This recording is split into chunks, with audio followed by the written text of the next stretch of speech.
us talk a little Panthers hockey. It's time for a thing we like to call Cat Talk, which is brought to us by Hollywood Kia.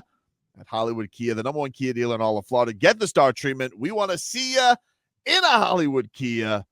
Visit them now at hollywoodkia.com. From the Hockey News and the Hockey Show on Meadowlark Media with Roy Bellamy, the Hockey Hornet himself, David Dwork, joining us here on the program. Hello, sir. How are you? Somebody unmute. Is he? Unmute yourself, dude. I mean, we got you here for the big open on the show. You muted yourself. Well, it's good that I was muted because of the word I just said. When you said that, so it worked out. Perfect. How are you, buddy? I'm looking at the screen and I feel like I've seen Leroy in his setting many times, but it's just kind of hitting me that it looks like an evil lair, like that he's like the Dr. Evil at the end of the table with all the. It looks very cool. Is it the red? The red probably is what gives like the evil flair. And I'm not saying that like it's like look at like Leroy, like you're scary. I like it. It is. It's a look.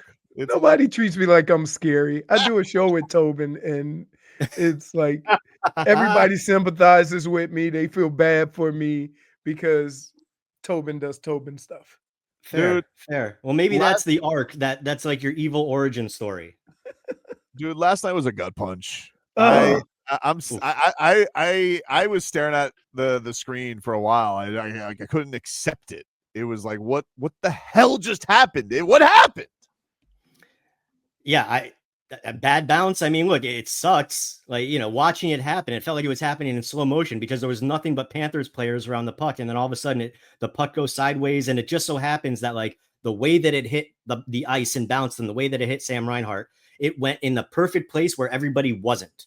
It was like a perfect comedy of errors that happened. It was great for the Montreal fans, obviously, but man, that's a little bit of a gut punch. Now, we're to the point in the season where, we have a good team, they're getting healthy, and then hockey happens. Like, do you just shrug it off and move on? Because this time of year, you had a chance to get to within 1 point, and then you could take the lead in the division tonight. Or do you just like, wow, that was a tough break, and just keep it moving? You have to just keep it moving. Like there's still 10 games, whatever it is, and you've got a playoff run ahead of you. You can't focus, particularly on a regular season game where you still got a point. Like it stings, and you want to think about it, and you want to kind of like, grind it out in your head a little bit. But no, you've got to move on. And I think this is one of the rare situations where it's a good thing that they have a back-to-back because they're forced to focus on a really good Toronto team. And as you said, Leroy, they're still 2 points behind. The division is right there for them. So they can't afford to think about what happened in Montreal right now. And it's frustrating because it wasn't just the loss. There was little things that happened. There was what happened at the end of the last game with Mikko on the slap shot. And then there was a little retribution in last night's game. And it's fun and it's gritty and it's grimy. But no, like you've got to just tunnel vision right back ahead to the Toronto Maple Leafs. Otherwise, you're going to fall even further out of the race. Did you think like I did that, Bob could have got over there because he's more flexible? I mean, yes. It's a tough situation for any goalie because you've got a guy coming with speed down your left and you've got to seal off that post. And usually when there's more than 3 guys or 6 guys on the ice, when it's just 3-on-3, there's going to be bodies there that aren't going to allow a guy that much free space to get to the other post so fast. So it was tough to watch, but I don't think Vanacek necessarily did anything wrong on that play. Right. And Vanacek also had some really good saves earlier in the game, so I don't want to take anything away from that either. But it was a frustrating play, I think, just in terms of like the overtime and how it all played out. But I think that whole 5-minute block from the end of regulation to the end of overtime was just like, what the heck just happened? Do we have a hard time as fans of our team giving the other team credit for a great play? I think that's a general thing with fans, Because who wants to compliment the guys that you want to. Right. If it was our guy who did that same move, we'd be like, oh my goodness, did you see that? Oh, it'd be the best wraparound move of all time. Right. Are you kidding me? Like, put it on the top 10 sports. No, of course. Right. But no, otherwise it's like, dude, what was he thinking? Right. Sports, was in the building on Friday for Marchand's debut, where he has the setup in OT for Bennett. But what have been your early impressions of Brad Marchand in a Panthers jersey? I'm still adjusting to it. And it's cool. Like, it's really neat. Like, when you see, it's not like, he's skilled, he's amazing with the puck, he's got crazy bursts of speed. But when I see the little things after the whistle that, like, to what we were just saying, Leroy, the things that used to drive me crazy and what made you hate Brad Marchand, like, to see all those little things now with flying your flag, it's really cool. And I'm very much enjoying that, because like what he does, what this guy personifies, is so much like Panthers hockey. Like, he's a perfect fit. And so I just want to see it continue to build, because the more comfortable he gets, I think the more fun it's going to be for us to watch. But it's still a little weird. What'd you make? I can't wait for him to be on the ice with Kachuk. Like, two of the same guy on different sides of the ice. Holy smokes. The idea of a Bennett Kachuk Marchand line in the playoffs, like, that's got to scare the crap out of you if you're another team, because that, like, that's not even the top line. You've still got Barkov and Reinhart that are going to come over the boards as well. But that's got to scare the crap out of you as an opposing player, just because of the physicality and the scariness that all of those players can bring to the table. Well, I'm curious about this, man, because like you're infiltrating Marchand, and he said he wants to get as many games as possible. Is there any concern that you have going into the playoffs, probably getting Kachuk back? You're going to get Ekblad back, and just adding these guys, do you feel like it's going to be seamless, or is there any concern about getting everybody back into the fold the same way? I mean, personally, I don't want to say I'm concerned, but it's something that I'm definitely paying attention to. This is something that I've been saying for a few weeks now, because if you go into a first round series, like, a week ago, it was against Ottawa, but whoever it may be, but let's just say Ottawa, they're playing insanely well right now. You're going to play against an Ottawa team where the first two games, you're not going to have Aaron Ekblad. You may or may not have Matthew Tkachuk back. And if you do, how game ready is he going to be? Because Paul Maurice just said the other day that it's going to take some time for him to get back into game shape and to get to that speed back down.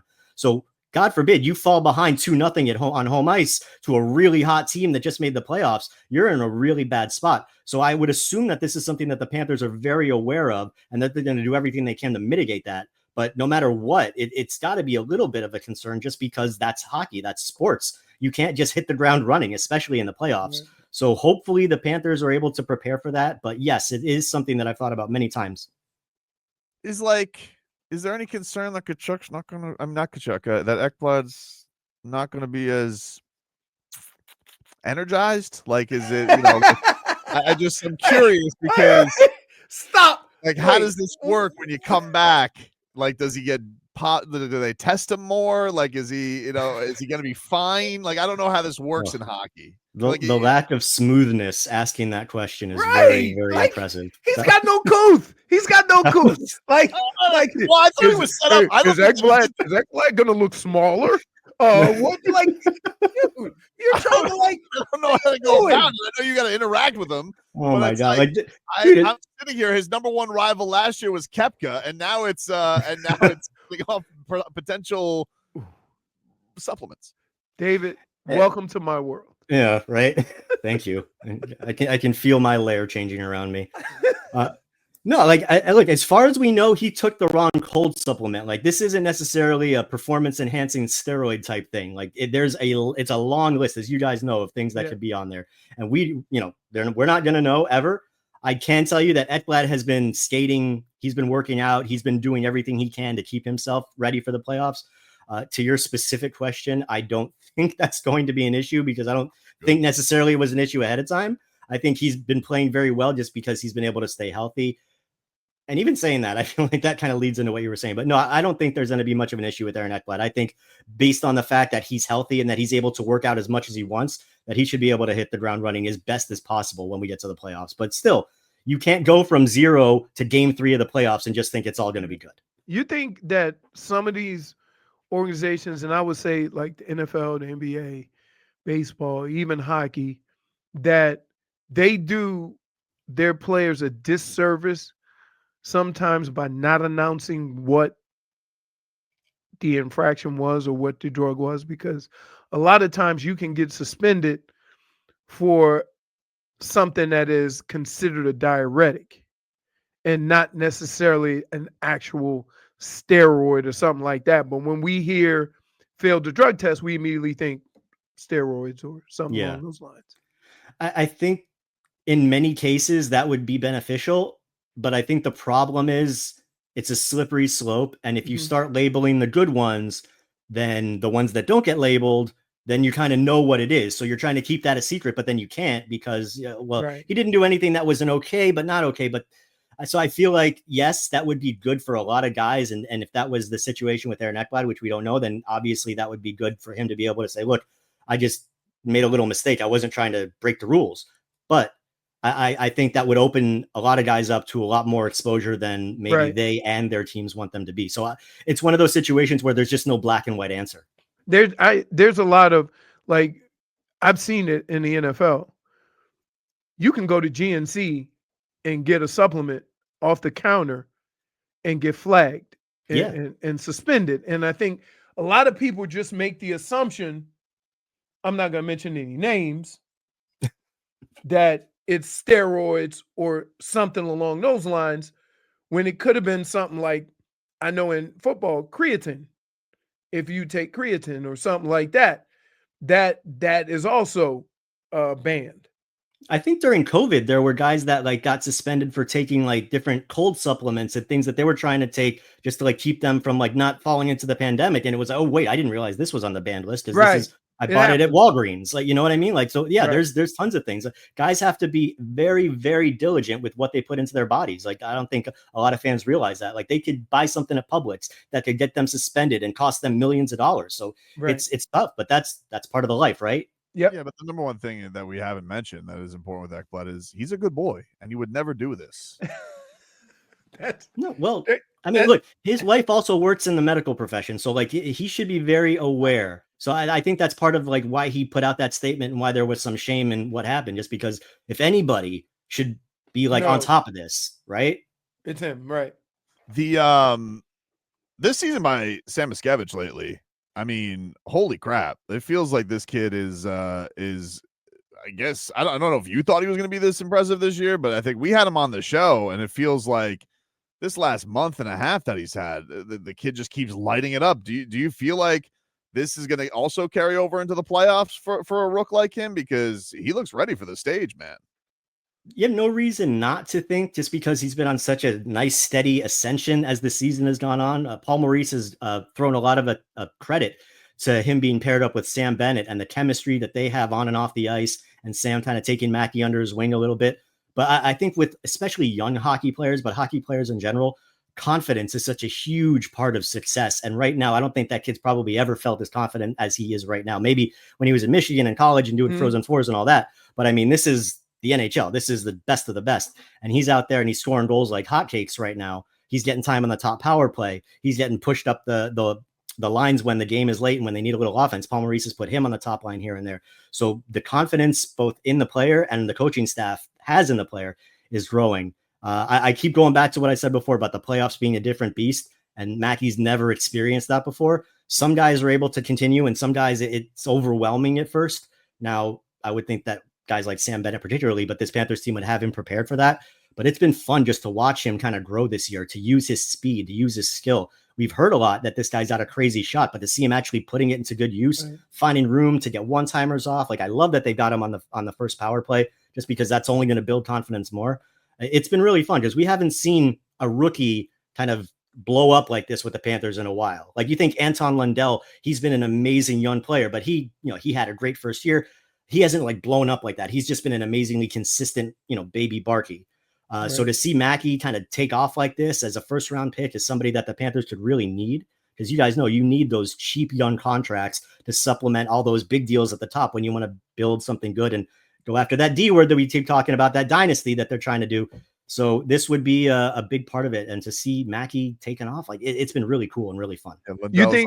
You think when guys, when other teams see guys like that, so say if, they face Ottawa, right? They're going to look at somebody like Mackey and say, let's rough him up a little bit.